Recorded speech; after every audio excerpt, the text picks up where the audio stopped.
Case File, WILDLIFE-7-2019. 3 photographers deployed to redacted preserve under documentation permits WP441, WP442, WP443. Equipment recovered: 3 camera bodies, 17 lenses, 6 trail camera units, 1 thermal imaging system. Footage status: verified. Geolocation: confirmed. Temporal metadata: anomaly.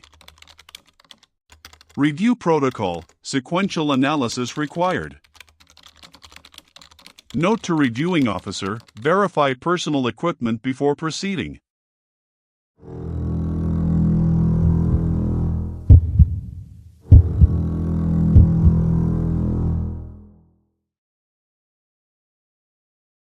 The shutter releases. The photographer is belly down on frozen marsh grass, the 400mm lens extended along the axis of his forearm, the cold having worked its way through 2 layers of thermal underlining to find the specific nerve that governs trigger response. The finger moves without instruction now. It has been moving that way for 90 minutes. Through the viewfinder, a great blue heron, motionless in the shallows, its neck coiled into that S-curve that precedes a strike, its reflection a perfect inversion beneath it. He tracks. The glass fogs with each exhale. He wipes it on the sleeve. He tracks again. The bird takes flight. His reflex follows, panning left with the wing beat, frame rate climbing, motor drive cycling through the burst with a sound like a deck of cards shuffled by someone who has never held cards before, and behind where the bird stood, in the sudden vacancy of its absence, a figure. Standing. Perfectly centered in the marsh. Distance, 800 meters, which he calculates without thought because estimating distance is a reflex no different from the trigger finger. Posture, facing him. Not toward the water. Not toward the tree line where the heron has gone. Toward him. Toward the lens. He lowers nothing. He continues shooting. The motor drive runs through the remainder of the roll, 22 more frames, and the figure does not move through any of them. He lowers the camera to check the GPS unit clipped to his vest strap.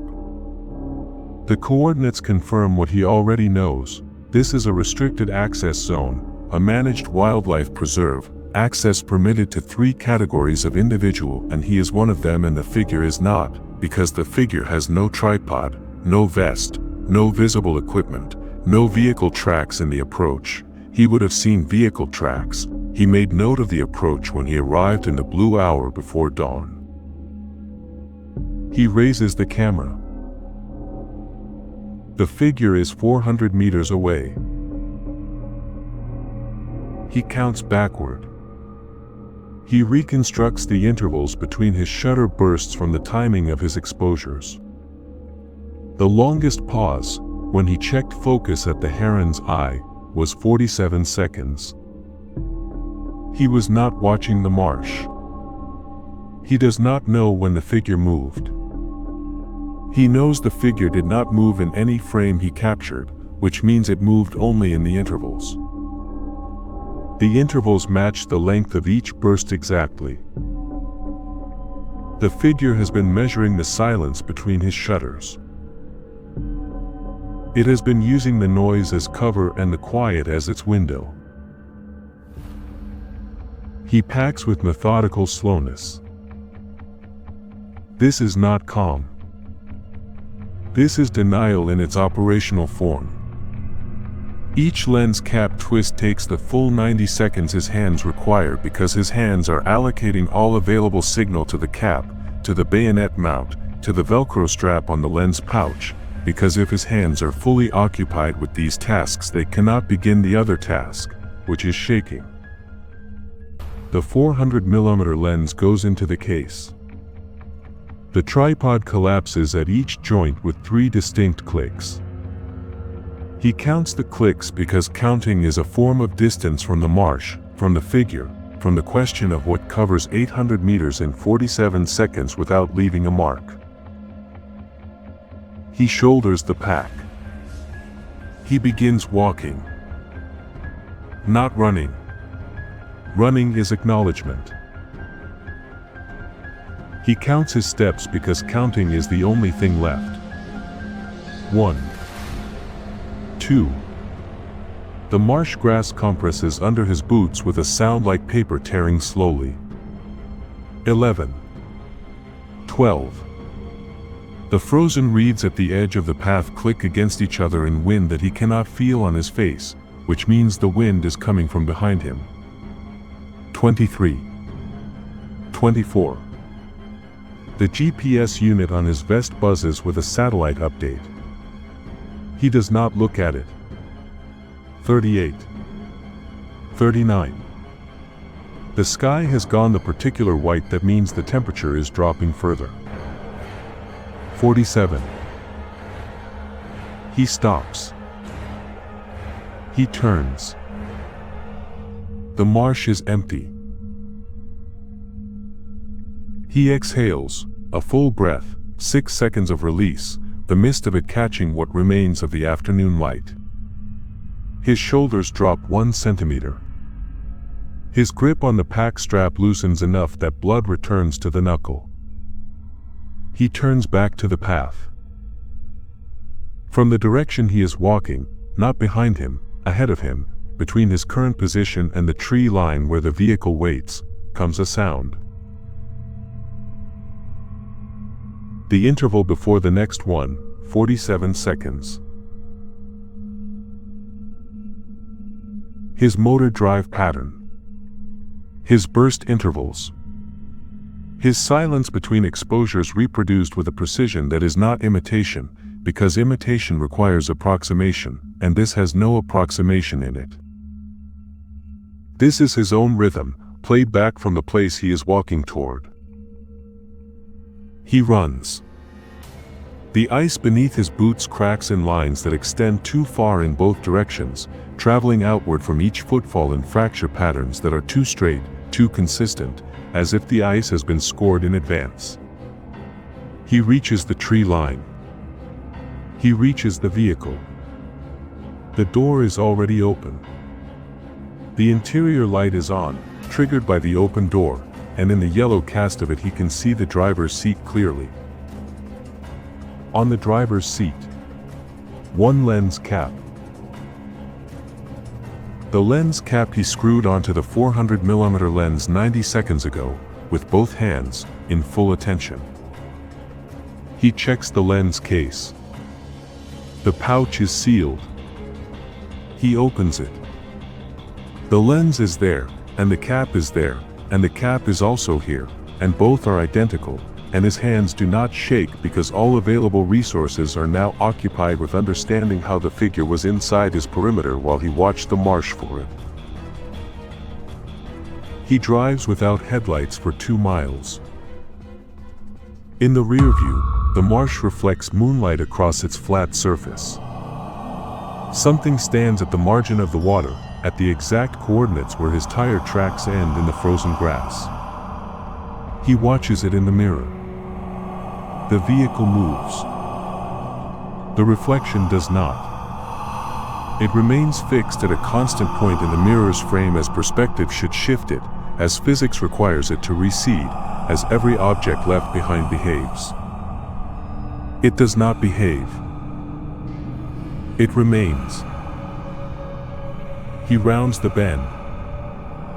In the final instant, something in the marsh surface closes, or opens, or the moon passes behind cloud, or he blinks, and the reflection is empty, has always been empty, and he cannot reconstruct what he saw or if he saw, and this is worse than seeing clearly.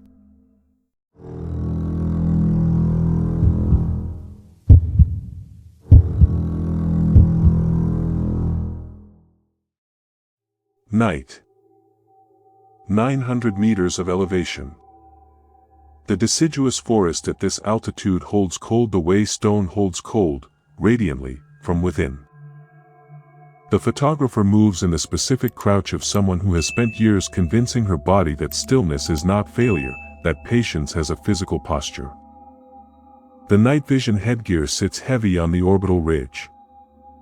The thermal overlay, a secondary lens mounted at 45 degrees, reads the spectrum she cannot. 40 minutes ago. A heat signature. Human proportioned. Moving parallel to her position at a lateral separation of approximately 60 meters, maintaining that separation through terrain changes that should force deviation. She has documented poaching activity in this preserve before. She knows how poachers move.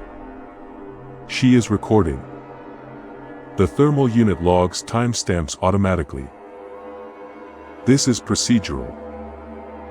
This is documentation.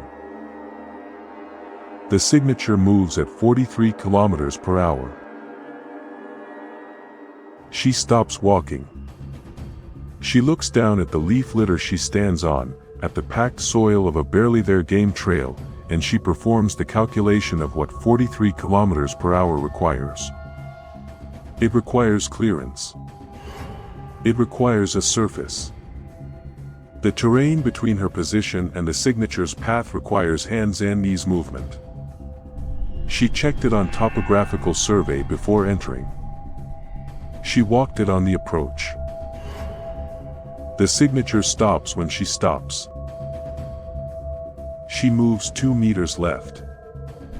The signature moves 2 meters laterally, maintaining 60. She moves right. It matches. She holds position for 4 minutes. The signature holds. Her breath count reaches 42. She removes the headgear to preserve battery, and because the headgear's weight is now a secondary problem to the weight of what she is thinking. The forest becomes absolute dark. The silence arrives in stages, first the absence of wind, then the absence of canopy movement, then the absence of insect sound, which is wrong because the temperature at 900 meters is not low enough to suppress insect activity, and insects do not go silent by choice. They go silent because something else has filled the acoustic register and there is no room for them. The silence is pressurized. It has mass. She can hear her own heartbeat in her jaw. She replaces the headgear. The thermal signature stands directly behind her tripod. The distance. 0 meters.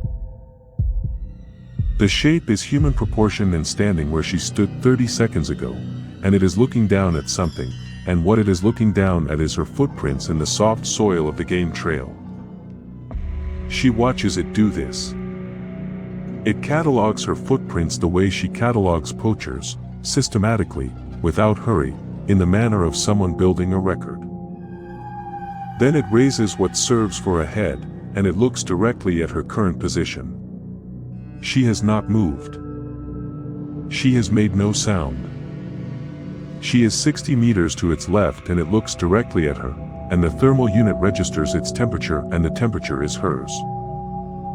Not approximately hers. To the decimal. She lowers the headgear slowly. Darkness again. She speaks her location into the voice recorder, protocol for solo fieldwork, timestamp for rescue.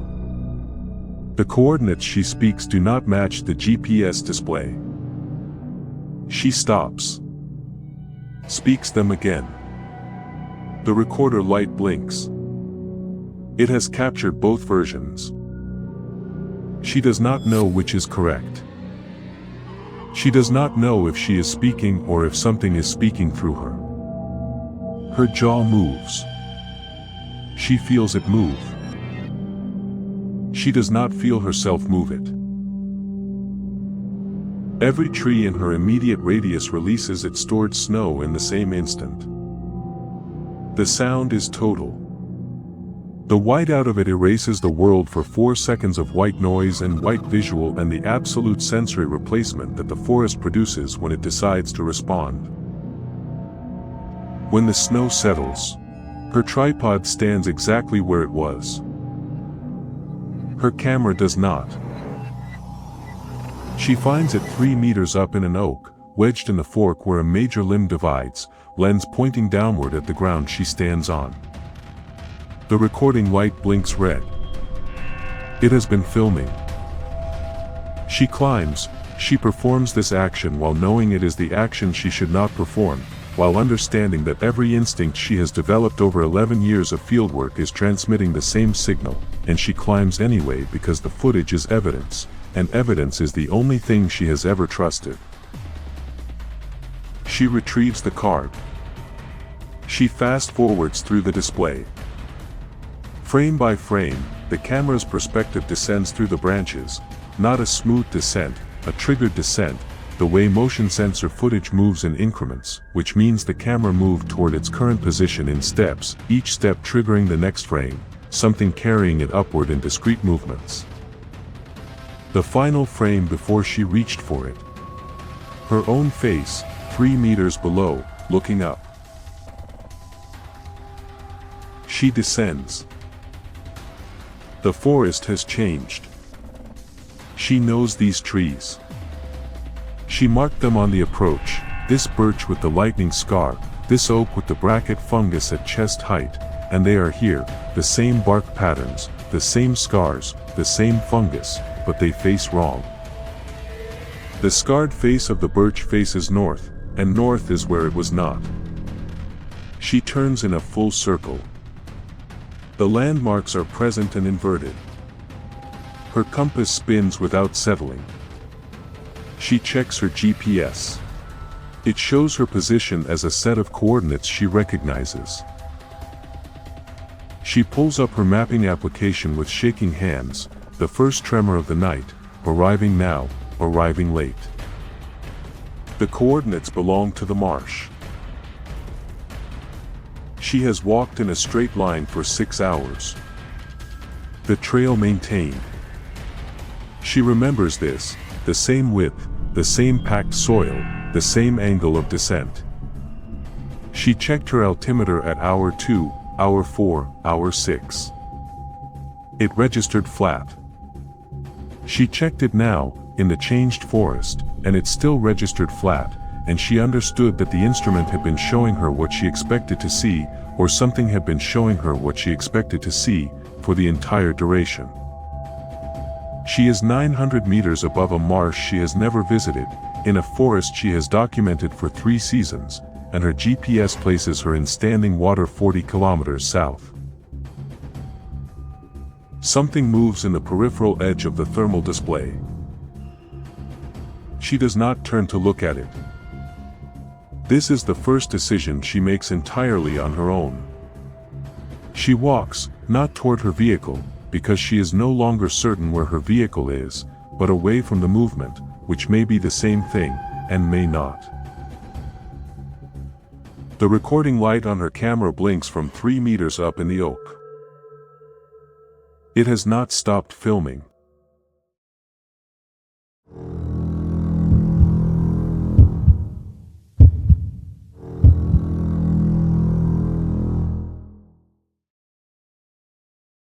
Late summer. The canopy is full. Humidity condenses in the headlamp beam, making the light visible as a cylinder of illuminated moisture that seems to press back against the advance. The photographer moves through the trail camera array with the specific efficiency of someone performing a task they have performed many times, a route memorized not as a list of landmarks but as a body memory, a sequence of turns that his feet execute while his hands handle the equipment. He installed the array 3 months prior. 6 units, solar-powered, motion-triggered, camouflaged and bark-colored housings that he built himself from a pattern he developed over 4 years of refinement. The units are good. He trusts the units. He downloads the first 12,000 images over 90 days. Deer at 17 different timestamps. One black bear in 7 frames, pausing to investigate the housing before moving on. The usual gradients of light as the season advances. He moves to the second unit. Similar contents. Similar confidence. The third unit sits 2 kilometers deeper than the others, at the boundary of a zone he designated in his survey notes as primary movement corridor, the narrowing between a ridge and a seasonal stream where anything moving through the preserve must pass. He installed this unit specifically because of the bottleneck. He expected high traffic. He downloads the card. 12,000 frames of black. He adjusts the display brightness. The frames remain black. He checks the timestamps, 90 days of correct triggering, correct intervals, the unit responding to motion at the expected rate. Something moved through the primary corridor, 12,000 times across 90 days. Something the IR flash, which he tested at the unit's installation and which illuminated objects at 25 meters with full clarity, something the IR could not find. He adjusts the exposure in post-processing, pulling the shadows, amplifying whatever signal exists below visible threshold. In frame 1, a silhouette. Canopy level. 20 meters from the lens. He looks at it for a long time. His breath rate, which he is not monitoring, increases. Frame 2. 19 meters. He scrolls through the progression. 1 meter per frame. 12,000 frames. The entity descends through the canopy over 90 days of triggers, 1 meter per camera activation, which means it calibrated its descent to the camera's sensitivity, descending only when something else triggered the motion sensor, using the existing traffic of the corridor as cover for its approach, frame by frame, meter by meter, for 3 months. The final frames. Ground level. Then the camera's perspective shifts. The unit has been physically rotated on its mount.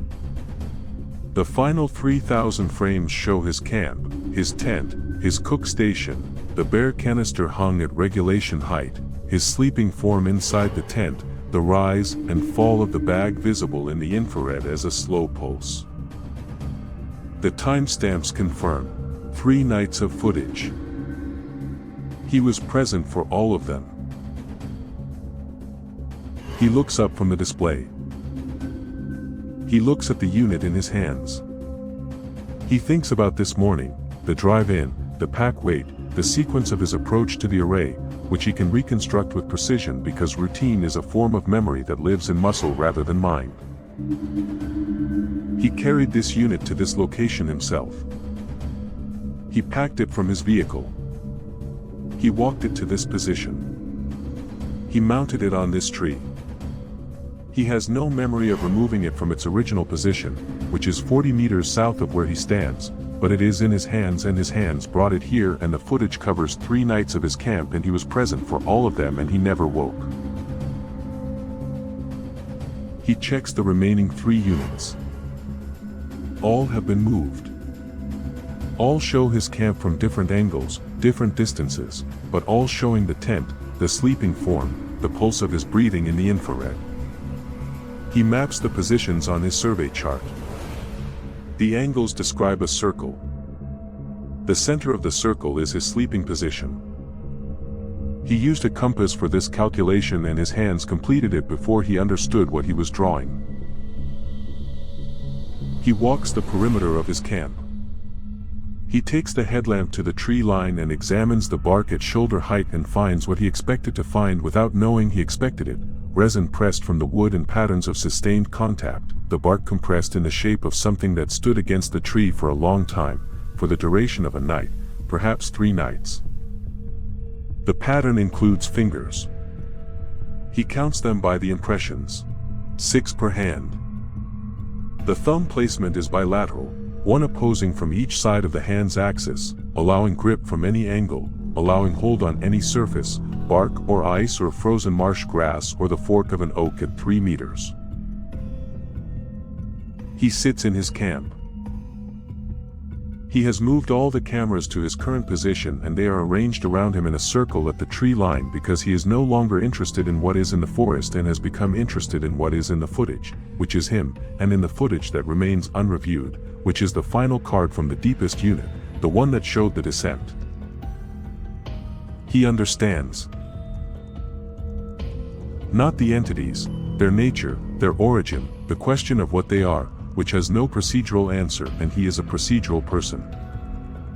He understands what they did. The trail cameras functioned correctly. The footage was preserved correctly. They needed him to find the footage. They needed him to carry the units. They needed him to extend the network deeper into the preserve, following his own survey logic, his own knowledge of movement corridors, placing their sensory equipment exactly where he would have placed it himself. He has been the mechanism of their expansion. Every unit he installed was installed precisely where they required it. He looks at his hands holding the SD cards. He counts left hand, thumb, index, middle, ring, little, no. Wait. 5. He counts again to verify. Thumb, index, middle, ring. He stops. He does not remember if there was a 5th. He counts right hand. 5. He counts left again. 6, this time, and the 6th is familiar, has always been there, and he cannot locate when he learned to count to 6, but his hand shows the callous patterns of 6 fingers, the wear patterns of 6 fingers, and he understands that his memory of 5 is the anomaly, or his memory of 6 is the anomaly, and he cannot determine which memory is older. He inserts the final card. The footage loads. The final frame before the camera was rotated away from the corridor, before it was repositioned to watch his camp, shows him, present moment, sitting exactly where he sits now. The timestamp reads 3 days forward. The camp in the frame is identical to his current camp. His posture is identical. The SD card is in his hands in the frame as it is in his hands now. In the background of the frame, a figure, standing where he currently stands. He turns. Nothing is there. He turns back to the display. The perspective is wrong. The angle of the shot is not achievable from the tree where he recovered the unit. The angle requires a position that is not a tree. He looks down at the unit in his hands. He looks up at the frame. The angle is his own. The unit is a Reckonix Hyperfire, weather-sealed, battery-powered, with infrared trigger. He did not install this unit. He has never seen this unit. The serial number, visible in the frame's edge, matches the unit he holds in his hands, the one showing the footage. The timestamp advances. The frame updates.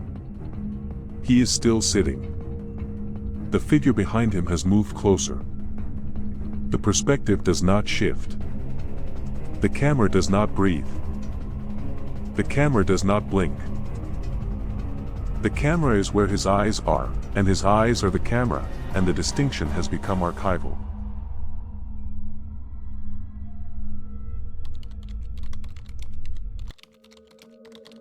Case status: active. No units remain in the field. 3 additional permits issued this quarter. Reviewing officers are advised. The archive expands through observation. Limit exposure duration. Document your documentation. CF Wildlife 7-2019. Continued.